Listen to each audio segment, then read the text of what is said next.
ఇది నిజంగా జరిగిన ఒక యథార్థ కథ.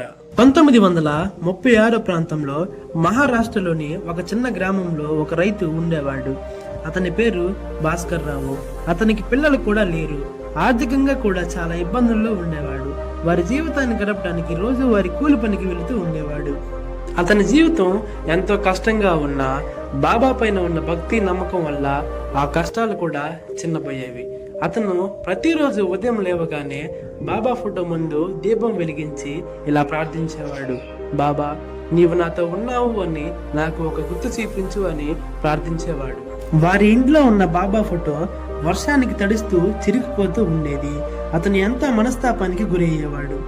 ఆ సమస్యకు పరిష్కారంగా ఒక చిన్న కొయ్యతో బాబా విగ్రహాన్ని చెక్కించుకున్నాడు. ఆ విగ్రహాన్ని చెక్కే వ్యక్తి గడ్డం చెక్కటం మర్చిపోయాడు. అయినా సరే భాస్కర్ రావు మాత్రం రోజు ఆ విగ్రహానికి పూజలు చేస్తూ ఉండేవాడు.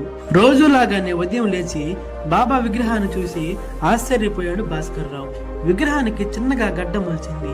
చుట్టుపక్కల వాళ్ళని పిలిచి చూపించాడు. అందరూ కూడా ఆశ్చర్యపోయాడు. అందరూ కలిసి ఒక ప్రధాన అర్చకుడి దగ్గరికి తీసుకువెళ్ళాడు ఆ విగ్రహాన్ని. ఆ అర్చకుడు ఆ విగ్రహాన్ని చూస్తూ ఇలా అన్నాడు, బాబా నిజంగా నీ భక్తికి మెచ్చాడు నాయన, స్వయంగా మీ ఇంటికి వచ్చి ఉన్నాడు అంటారు. ఈ వార్త ఊరంతా వ్యాపించింది. అక్కడే ఒక చిన్న మందిరాన్ని కూడా కట్టారు.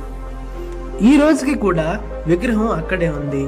భక్తుల సందర్శనతో వెలిగిపోతూ ఉంటుంది. నీవు నిజంగా భక్తితో పిలిస్తే ఆయన స్పందించడం కూడా ఒక అద్భుతంతో మొదలవుతుంది. Do subscribe.